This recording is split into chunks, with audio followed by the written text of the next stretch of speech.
de deux choses l'une, soit on part tout de suite, soit on dialogue encore un petit peu. On dialogue, hein.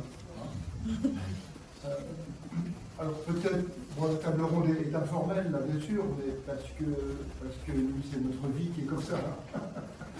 Notre vie est faite d'événements qui se succèdent au jour le jour.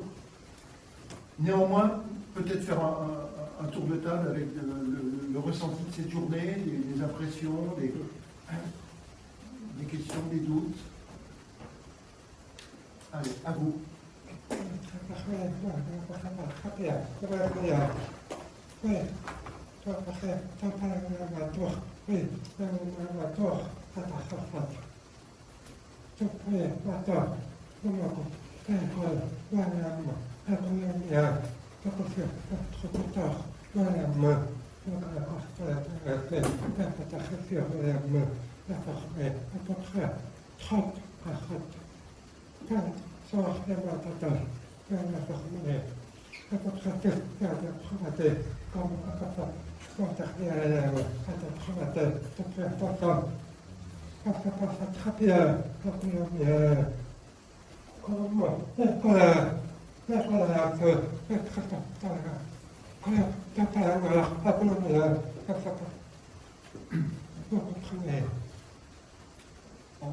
Henri, tu nous dis qu'à Coulommiers, il y a l'aéroclub des Sourds de France, dont Jean-Luc est le président, dont Henri a été le président d'avant.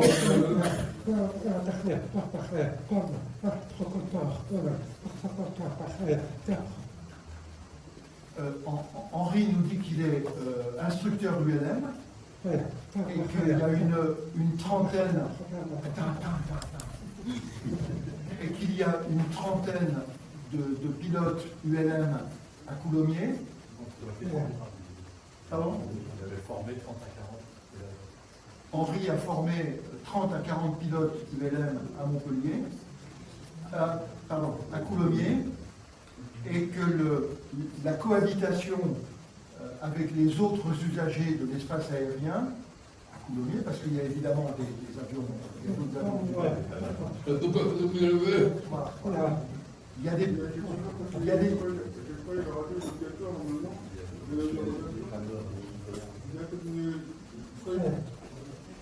Alors, ce que je comprends, c'est qu'à Coulommiers, il y a une belle activité avec une cohabitation qui se fait bien. La réglementation dit que la radio est obligatoire à Coulommiers. Hein. La carte VAC dit bien que la radio est obligatoire. Néanmoins, grâce à des accords entre tous les usagers, et puis une sorte de code de bonne conduite, tout se passe bien. Et là, on peut dire aussi que la DGAC, de manière pragmatique, laisse l'activité se faire. C'est ça, Henri ?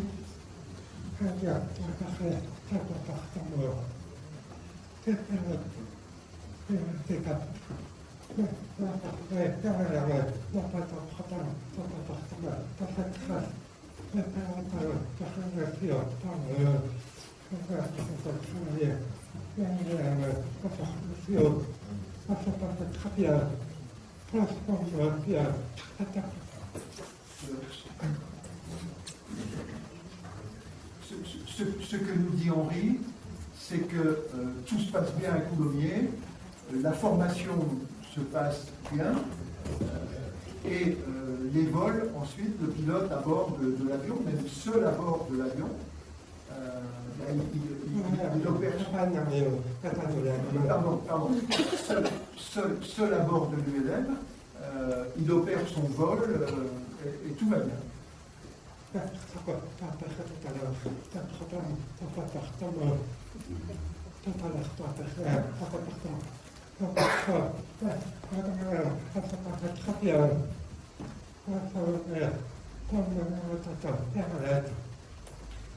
Alors, Henri évoque les réserves qui ont été évoquées tout à l'heure, hein, sur le comportement, sur les... Nous reflétons le point de vue des médecins aéronautiques face à des problématiques qui peuvent se passer dans des espaces aériens contrôlés. Donc avec d'autres avions qui peuvent avoir des trajectoires conflictuelles, et puis avec des instructions fermes du contrôle aérien. Donc on peut dire, même si je ne suis pas médecin, donc ce que je vais dire est peut-être sans intérêt, mais on peut dire que le contexte psychologique en espace aérien contrôlé, il est plus dur.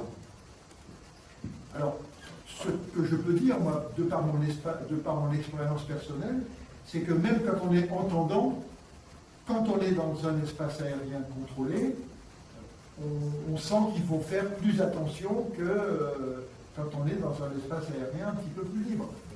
C'est parce que l'espace est structuré, il y a des règles, il faut faire attention à ne pas enfreindre les règles.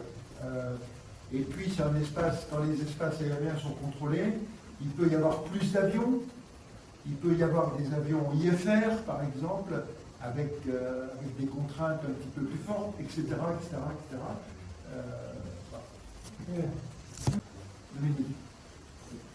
La question que j'ai, moi, les tours, auparavant, ils étaient quand même équipés de ces lumières. Et que sont devenus tous ces systèmes? Les tours, officiellement, dans les règles de l'air, le chapitre sur ces niveaux lumineux dans certains avions a augmenté dans les nouvelles versions de zone de l'air. Ça passait de quelques demi-pages à 3 pages. On a mis l'accent là-dessus.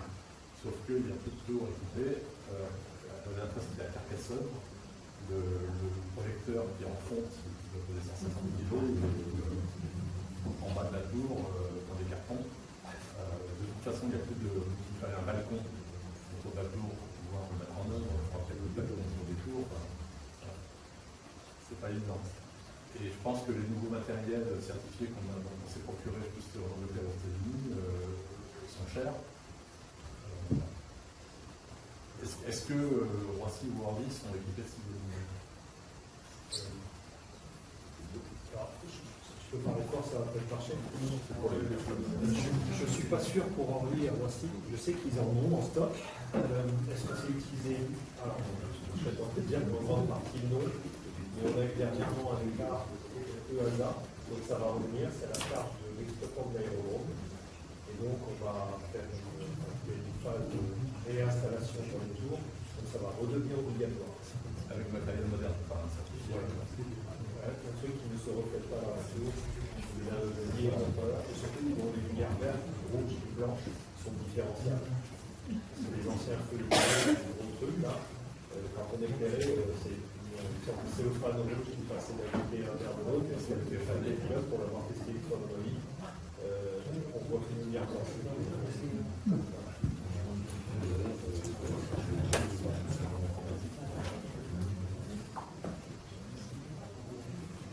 Bien, d'autres points de vue? Oui.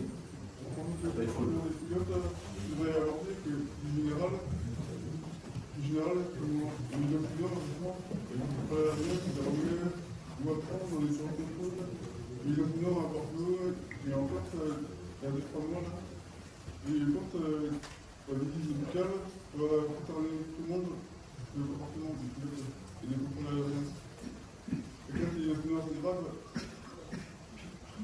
J'ai pas bien compris. par des incidents que je vois à Nice, à Bordeaux et en Corse, il y a des incidents où les contrôleurs aériens désormais apparemment en Corse. Il y a eu un incident. Il y a des incidents qui sont réalisés à Bordeaux et à Nice. Là, on peut parler de plein de comportements chez les pilotes ou les contrôleurs aériens. C'est un autre problème. Donc, on ne peut pas cibler tous les tours. Nous, on n'a pas de problème de comportement. Mais nous entendons qu'il y aura pas de comportement en tout.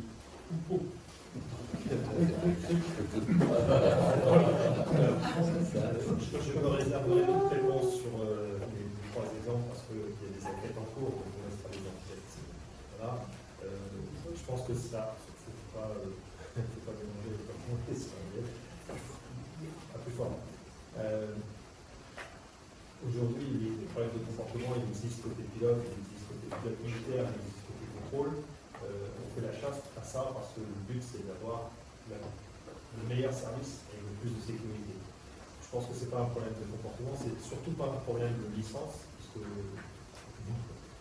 à ma connaissance, je n'ai pas de contrôleurs qui n'ont pas leur licence et qui le servent.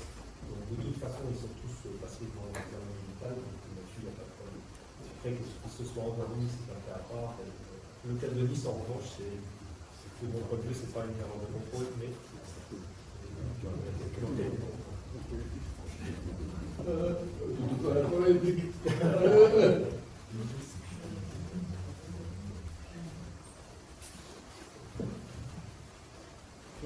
D'autres points de vue? Oui. Donc moi je vais revenir un peu sur toute l'histoire. Moi je pense qu'il y a un truc qui est important, et ce que je ressors de tout ce qu'on a dit tout à l'heure, c'est que trop souvent on avance chacun de notre côté sur des sujets sans vraiment aller voir l'autorité en amont. À savoir que la DGAC arrive à la fin en disant c'est pas une bonne idée, et souvent ça juste dit. Il faut savoir quand même qu'au final on leur demande quand même de prendre la responsabilité, c'est pareil pour le rôle. C'est le contrôleur qui sera reconnu responsable s'il y a un problème de transmission. Moi, je suis pilote de ligne Air France, donc on a l'habitude d'utiliser ce qu'on appelle le CPDFC, donc il appelle trop la Podrich, pour dire. Et aucune clairance n'est admise tant qu'on n'a pas confirmé qu'on a bien reçu. Et toute la problématique reste à est-ce que le message a bien été reçu et est-ce qu'il est conforme à ce qui a été envoyé. Donc il a des retours. Donc c'est vraiment très très complexe à gérer. Mais je pense qu'on doit, tous autant qu'on est, dans tous les projets qu'on veut développer, que ce soit nous avec les ballonniers ou l'exofly avec l'exosquelette, pour avoir discuté avec eux hier soir, ils intègrent. Hélas, on n'a pas d'interface avec la DGAC pour discuter de ces sujets-là, très en amont, pour que vous nous guidiez sur ce que vous potentiellement vous pouvez accepter, et sur ce qu'acceptera l'EASA, parce qu'hélas, sur ce coup-là, vous n'êtes pas décideur. C'est un peu ça le problème, je pense. C'est-à-dire qu'il faut qu'on arrive à fédérer tout ça au niveau de. Il faut que vous soyez nos vecteurs avec les hasards et qu'on ait une interface avec vous pour savoir qu'est-ce qu'on peut faire, qu'est-ce qu'on peut espérer. Et surtout, pour avoir discuté avec un pilote qui est aujourd'hui commandant à 220 à la France et qui est amputé au-dessus du genou, lui m'a dit que son plus gros problème, ça a été en fait, c'est l'OCD qui a fait le travail, qui a déterminé le protocole des tests à faire pour pouvoir valider le fait qu'il puisse voler en libre. Et c'est bien ça qu'il nous faut aujourd'hui, c'est-à-dire un guide sur qu'est-ce que vous allez nous demander, et donc ce vers quoi on doit travailler pour que vous soyez susceptibles d'accepter, et pas qu'on joue au savant fou chacun dans notre côté, pour arriver à ce que vous fassiez quelque chose que vous disiez mieux à la fin. Et je pense que c'est vers ça qu'il faudrait qu'on commence par travailler, à savoir quelle va être la norme. Et c'est un peu l'esprit de ce qu'on disait en parlant du protocole de test médical, à savoir que si on définit parfaitement le cadre au départ, nous on saura se glisser dans le cadre, mais il faut qu'on ait défini ce cadre. Et je pense qu'aujourd'hui, on a tous fait nos trucs un peu dans notre coin. Le malonnier du Pégase, très spécifique au Pégase. Et là, c'est dommage, il n'est pas transposable à l'autre machine qu'on a monté dans les aéroports. Je connais un peu le planeur, donc je ne parle plus de planeur. Moi, je sais que ça, c'est une première dimension. Il faut que vous nous définissiez un cadre, il faut qu'on discute avec vous de ce genre de choses. Et je pense que le colloque qu'on fait aujourd'hui, c'est ça son but. C'est qu'on définisse avec vous un cadre de discussion pour qu'après, on puisse jouer au savant fou dans notre coin et on sache dans quoi il va falloir rentrer. Donc quelles chaussures il va falloir mettre au pied. Donc ça pour moi, c'est vachement important. Et ensuite, de ne pas perdre de vue une chose, parce que on évoquait tout à l'heure un superbe ballonnier fait par Airbus, par Dassault il y a quelques années. Il a déclaré des circuits de concurrence qui donc complètement inapprochables et inabordables pour le commun des mortels. Alors c'est un bel exercice d'ingénieur, mais c'est pas viable. Pour aujourd'hui, ce qu'on a besoin, c'est exactement le système que vous avez défini tout à l'heure pour nos amis les mirobolants, à savoir un projet à 500 balles. Ça, c'est du viable, ça, c'est du pratique, et c'est de la prothèse. Le mirobolant, c'est une prothèse. Le ballonnier, aujourd'hui, c'est de la certification de machine. Je pense qu'il faut qu'on tende vers quelque chose qui va avec le pilote, puisque c'est le pilote, et comme ça, ça pourra se balader d'une machine à l'autre, et ça ne sera pas attaché à une certification de machine. Voilà. Donc, moi, je pense qu'on a un gros travail à faire avec vous. Et il faut qu'on arrive à définir les gens avec qui on peut discuter chez vous pour pouvoir savoir comment ça peut se faire. Et puis vous voyez avec les Alsaces que s'ils n'ont pas déjà réfléchi, parce que je pense que ce qu'ont fait les amis anglais pendant des années, c'est-à-dire faire n'importe quoi dans leur coin et puis personne ne vient les embêter, c'est pas vraiment la solution. Bien. Est-ce que la DGAC veut prendre la parole ou peut-être que vous avez déjà dit un certain nombre de choses? Parce qu'il y a Yves Gourina aussi qui va intervenir à distance. Peut-être que Yves veut intervenir sur le sujet. Ou Catherine, pardon. Oui. Pardon Catherine. Je dis simplement à Yves Gourina qu'il patiente encore un petit peu. Oui, d'accord. Yves, à toi Yves. Ah bah écoute, c'est gentil de me donner un jeu. Je suis désolé de ne pas avoir pu venir sur place, j'ai une angine qui m'a empêché de voyager aujourd'hui. Voilà. Alors ce que je voulais dire quand même en écoutant cette journée, hein, c'est qu'en réalité, la toute dernière intervention du monde, de manière tout à fait claire, c'est le monde aéronautique dans son ensemble qui doit avancer. Et pas seulement le monde du handicap, le monde de l'aéronautique globalement. Je m'explique. C'est vers plus de sécurité pour tous les pilotes, handicapés ou pas handicapés. Plus de performance pour tous les pilotes, handicapés et pas handicapés. Et pour ça, il y a un mot magique qui s'appelle ensemble. Voilà. Et ça vient d'être dit, beaucoup mieux que ce que je viens de dire. Mais...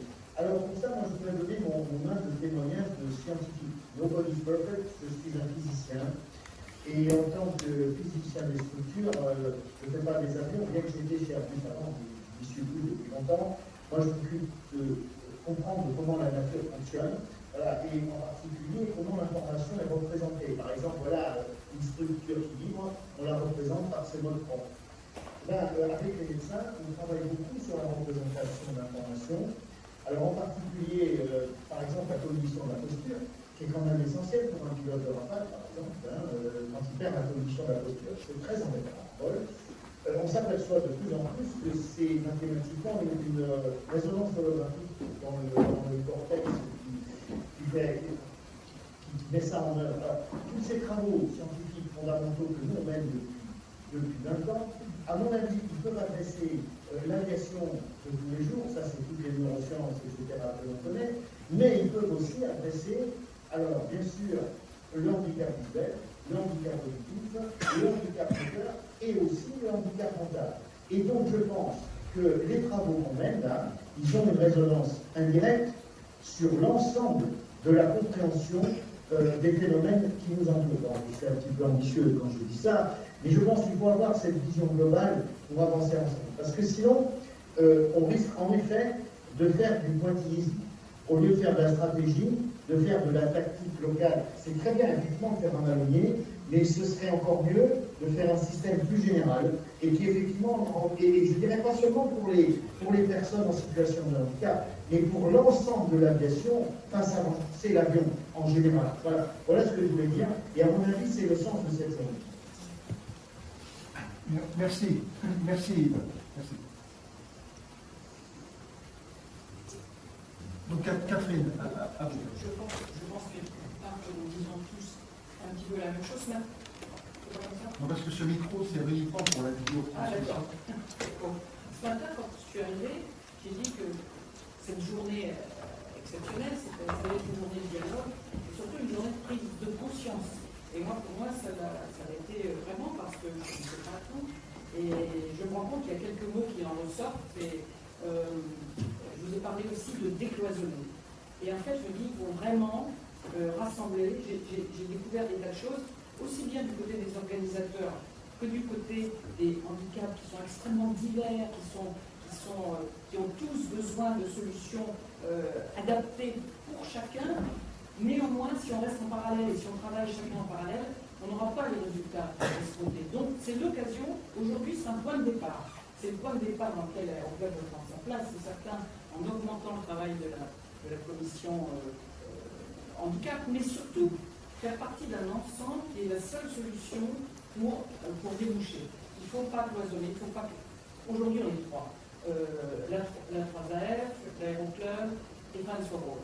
Surtout, restons bien groupés ensemble, quitte à s'agglomérer avec d'autres encore, pour essayer de faire que on ne soit pas justement dans chacun a la passion de ce qu'il va faire. Je l'ai vu dans les projets qui étaient absolument tous très sympas. Le problème, c'est comment est-ce qu'on trouve une loi commune pour avoir du poids. Donc là, c'est notre responsabilité maintenant, à Madame la Présidente, à l'aéroclub notamment, on n'est pas qu'à l'aéroclub. Surtout, profitons-en, j'ai découvert beaucoup de choses, il faut faire découvrir à d'autres, on peut communiquer autour et surtout, on peut rassembler, travailler avec la DGAC, travailler avec tout le monde, et puis parler d'une seule voix. Parler de la voix de tous les handicaps, tout en leur gardant bien sûr leur solution personnelle, parce qu'on va pas avoir la même solution pour tous les handicaps, mais dans un esprit commun, de rassemblement, et qui soit surtout pour arrêter de cloisonner. C'est le mot qui me resterait de la journée. Rassembler, fédérer et travailler tous ensemble. Alors, c'est un peu bateau, hein, mais en fait, ça résume un peu ce que chacun dit. Que ce soit un point de départ et qu'on dise, moi j'ai vraiment appris, et j'ai envie maintenant, toi aussi, hein, on a envie d'augmenter notre puissance, notre participation là-dedans, et ben, je pense que tout le monde ressentira la même chose, et pour ça, merci pour avoir organisé ça. C'est pas bateau, c'est avion. C'est avion.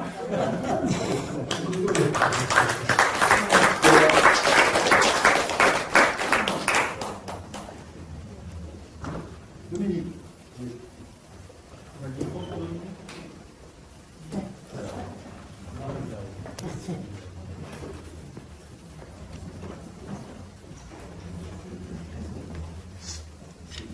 Juste une anecdote.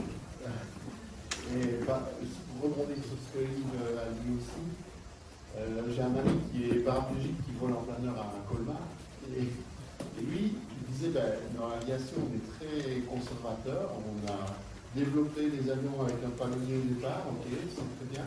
Mais pourquoi on ne ferait pas un manche à 3 axes, avec un manche rotatif pour l'axe de lacet, et puis les 2 autres axes, on connaît bien. Et en réalité, il a fait des essais en simulateur, il a fait venir des pilotes qui pilotent au pied, des pilotes qui pilotent à la main. Ils se sont rendus compte que finalement, piloter à 3 axes à la main, ça se faisait très bien aussi. Mais je pense qu'on a toujours été conservateur dans l'aviation, on a gardé les formules qui vont bien. C'est normal, pour la sécurité, c'est normal. Voilà. Mais ça va dans ce manche-là, il existe déjà dans l'espace, sur le fauteuil volant qu'ils utilisaient dans la Station spatiale internationale. Ils ont un manche qui tourne comme ça. Mais évidemment, c'est pour des sorties dans l'espace. C'est vrai que c'est dommage.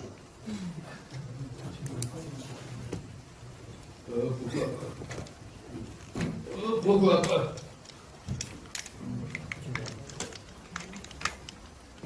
Alors,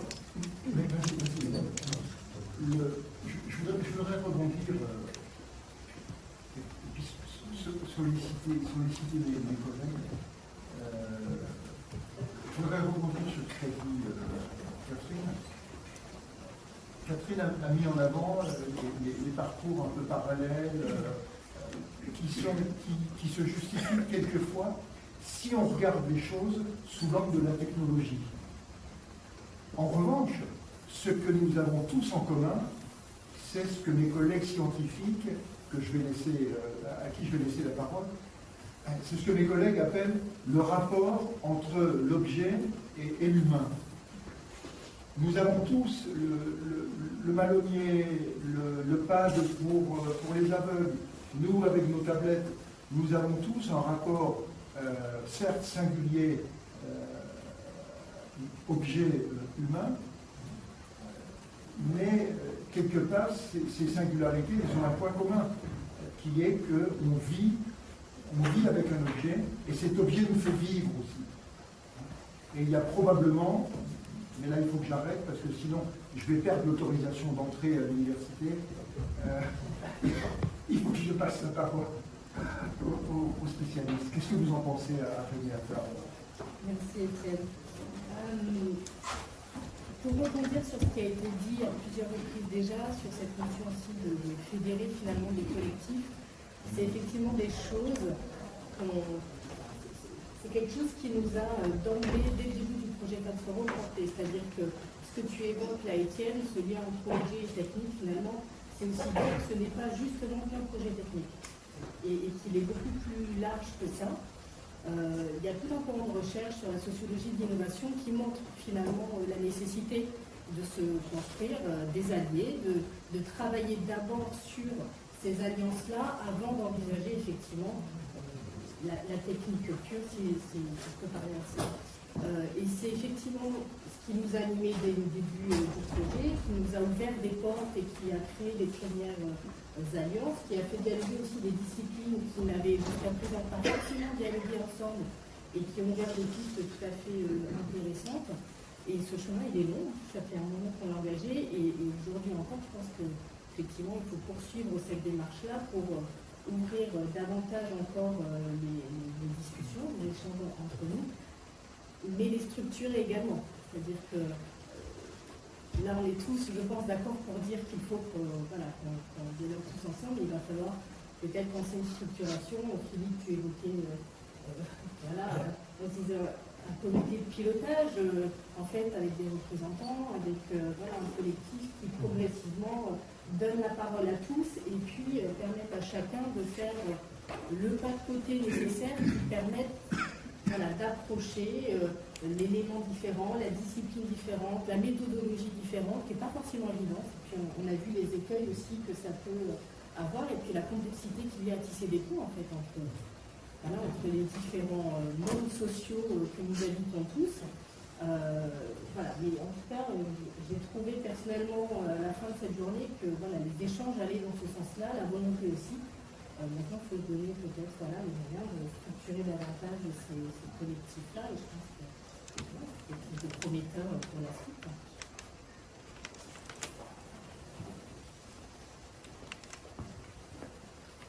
Merci Marie, et je pense que je vais juste dire un mot sur Marie, parce que c'est par elle. Il veut encore. Non, Tu as la possibilité de voir le je voulais juste rebondir sur ce que disait Marie, parce qu'effectivement, il y a un maître mot dans cette affaire qui nous permet d'aller plus loin, c'est la certification. C'est qu'on ne peut faire ça que dans le cadre d'un système vivant. Un système biologique, par définition, est un système qui porte une vie. Et un avion est un système qui porte une vie. Et donc, qui a besoin, alors que, indépendamment du handicap, et donc qui a besoin de la performance et de la sécurité associée au caractère sacré de la vie. Et donc, ça met ensemble avec les autorités, on peut faire ça, on ne peut pas faire ça dans un garage.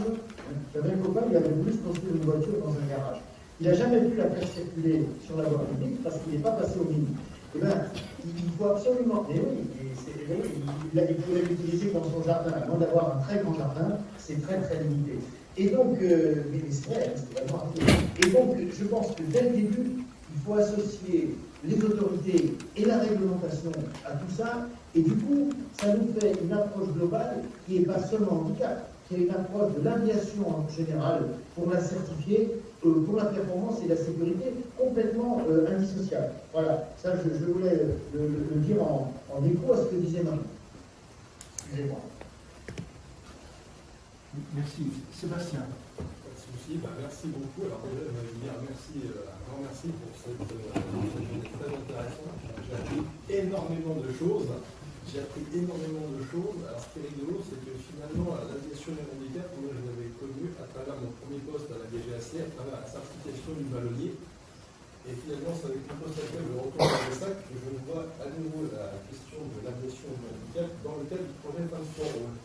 Et entre-temps, j'ai fait un petit tour par la sous-direction de la construction aéronautique, et les sujets et les enjeux que vous développez ici me rappellent un petit peu une méthodologie que j'ai vue au sein du littoral. Je m'explique. Là, on approche finalement, on a abordé les uns et les autres différents projets aussi intéressants les uns que les autres, mais quelque part, dans une approche un petit peu aussi. Parler des projets de recherche qui ont été adressés par le Coran, justement au niveau des industriels aujourd'hui, qu'est-ce qu'ils veulent faire au niveau des démonstrateurs technologiques par rapport à la décarbonation. On va essayer de dérisquer de nouvelles technologies, mais en cassant finalement cette approche silotée. On va adopter une approche transversale, on va essayer de se raconter l'histoire de bout en bout, dès le début. Et en fait, toutes les interventions qui ont été faites pour cette table ronde vont dans ce sens finalement, travailler tous ensemble. Donc moi, pour reprendre les termes que disait notre interlocuteur, c'est la partie dérisquage en amont, c'est-à-dire aller au contact des autorités en amont pour connaître le besoin et surtout quels seraient les vélos qu'il faudrait effectivement faire tomber, doivent s'identifier en amont. Donc pourquoi pas une approche peut-être à petit pas, structurer et dérisquer au fur et à mesure et finalement essayer ensemble de chercher quels sont les enjeux sociétaux, sociologiques, parce que c'est aussi ça, quelque part, qui amène ce type de colloque, c'est l'approche aussi sociologique. Le bonus faudra amener finalement à l'ensemble de la communauté qui pratique la tradition, et ensuite, effectivement, mettre au service la technologie et les projets associés en réponse à ce besoin. En tout cas, un grand merci pour cette information. Et le deuxième point que je vais mentionner, c'est peut-être aussi, finalement, par rapport à tout ce que j'ai appris aujourd'hui, il faudra aussi voir peut-être à communiquer davantage entre nous et vers l'extérieur sur, effectivement, ce qui existe aujourd'hui. Je pense qu'il y a une foultitude de personnes à mobilité réduite ou atteintes de différents handicaps qui n'ont absolument pas connaissance des possibilités qui existent aujourd'hui pour leur faire découvrir. Voilà, c'est les deux points que je voulais mentionner encore. Un grand merci. Merci Sébastien. Je voulais réagir en écho à ce que vient de dire Sébastien et à ce qu'a dit Catherine, ce que vous avez dit également. Ce matin, on démarrait la discussion en disant le handicap et les porteurs d'innovation, enfin le fait de traiter le handicap, les porteurs d'innovation et c'est d'innovation pour tous. Quelle belle démonstration à la fin de la journée de se rendre compte qu'on en est profondément convaincu qu'il faut élargir le champ. Travailler ensemble, déciloter, c'est vraiment ce qu'on voit partout dans le monde complexe aujourd'hui. Si on ne fait pas ça, on n'avance pas beaucoup. Je pense que sur nos sujets qui vont, comme l'a dit M. Brunner à distance, qui vont très au-delà de la prise en compte de l'alimentation, qui sont des réflexions sur l'amélioration de l'aviation, l'amélioration de la sécurité de l'aviation dans un monde changeant par rapport à des préoccupations de société qui est même évolué. Je pense qu'il faut qu'on se raccroche à ça, parce qu'à plusieurs moments dans la journée, on a parlé du cadre réglementaire qui n'est pas fait pour, on a parlé de l'approche très prudente qu'il y avait dans le domaine de l'aviation pour des raisons de sécurité. Donc si on veut sortir de ça, il faut d'abord déclencher une prise de conscience. Parce que sinon, il y aura toujours mais on ne sait pas faire, ou mais le règlement de Dieu, mais une prise de conscience. Et la prise de conscience, il y a quelques altruistes dans ce monde, mais je fais partie de ceux qui pensent qu'on n'a pas suffisamment assez. Et donc, du coup, peut-être que la prise de conscience, elle commence par le fait de raccrocher encore plus haut, encore plus fort, à ce qu'on veut que l'aviation soit après demain. Encore une fois, une aviation qui soit plus ouverte à tous que le l'est aujourd'hui. Et c'est peut-être en partant en étant multidisciplinaire dès le départ et en essayant de sensibiliser les autorités, les industriels par ce biais-là, on pourra finalement raccrocher sur les projets concrets. En tout cas, moi, je vous remercie aussi. J'en ressors avec le même enthousiasme que Sébastien et son sourire à côté de moi. Et je pense qu'on a du pain sur la planche. Et ça, on le savait ce matin, mais on en a encore plus conscience ce soir.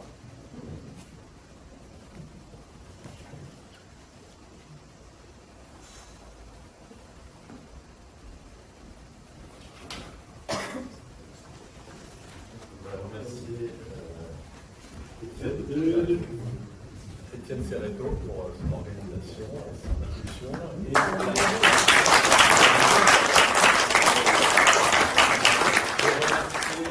remercier la 3AF pour son organisation et cette table ronde qu'elle a pu organiser.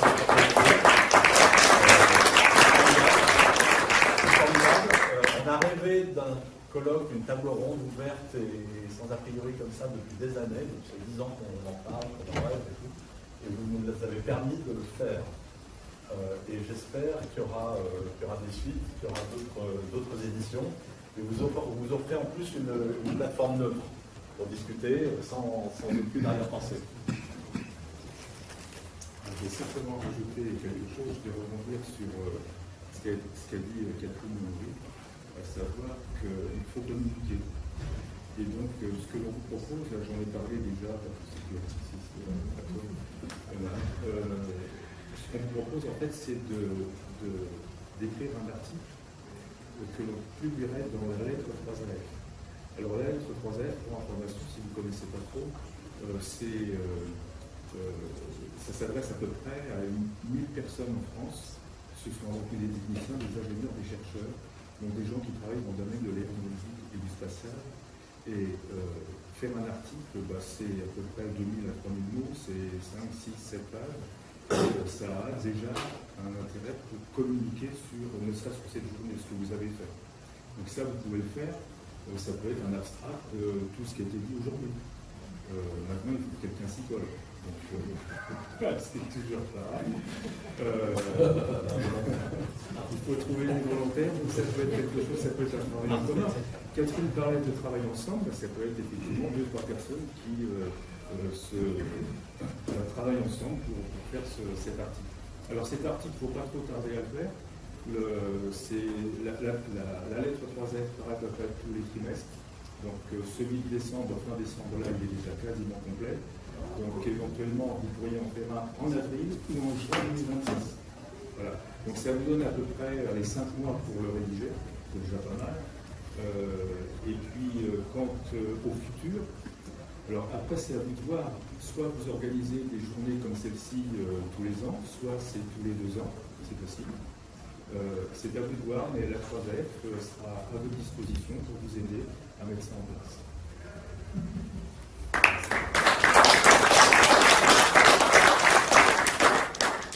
Merci. Et je pense que, je ne sais pas si les personnes autour de cette table ont un avis, mais imaginer un événement sur le même format l'année prochaine, ça pourrait être intéressant.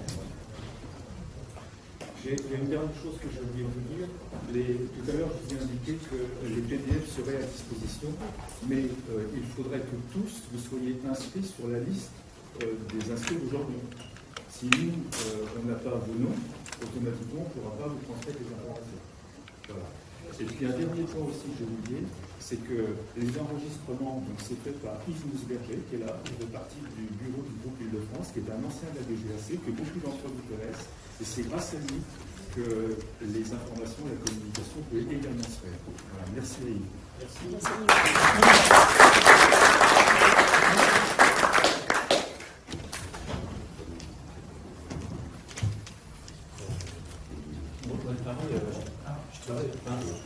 Moi, ce que j'ai bien aimé quand même, c'est que tu l'as dit tout à l'heure, c'est la bienveillance qu'il y a ici. Moi, ce que j'ai aimé quand même, c'est la bienveillance un peu collective qu'il y a ici. Et là où elle se remarque, pour se faire un commentaire tout à l'heure, c'est que lorsqu'on a commencé le projet Finstoro, je veux dire que la communication, elle n'était pas simple en fait entre les uns les unes avec les autres. Et que là, grâce à Grégoire notamment, merci pour toi, vous avez eu une réunion qui était quasiment transparente, malgré les différents types de difficultés qu'on peut avoir les uns avec les autres, des personnes qui vont mal ou pas, des personnes qui entendent moins bien ou pas du tout. Et bien, vous dire qu'en fait, tenir une réunion comme on a eu aujourd'hui, je trouve que ça, c'est quelque chose d'assez exceptionnel. Déjà, une vidéo en hybride, une réunion en hybride. Vous avez des gens un peu en distanciel qui essaient de prendre la parole, un peu sur place, etc. À quel point déjà c'est compliqué. Et là, parce qu'on a tous été bienveillants avec les autres, on a pris notre temps, il y a eu la description des slides, etc. Et la retranscription et compagnie, ben moi je trouve que techniquement et puis humainement, ce qu'on s'est laissé mettre en place, avec les temps forcément que ça a mis en place, je trouve que c'était une belle démonstration. Et je trouve humaine de ce qu'on peut essayer de faire en chaîne de parcours. Et effectivement, je pense que c'est la bonne attitude. Je remercie Grégoire de Suzanne.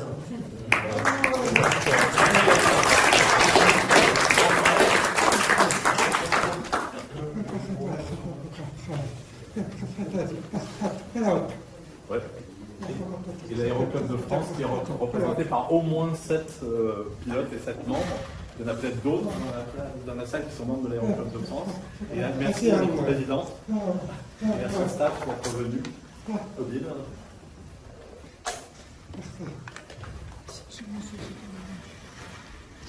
Et merci à l'Aéroclub de France de nous héberger. On a le gîte et le couvert aussi, grâce à l'Aéroclub de France, un endroit aéronautique et prestigieux.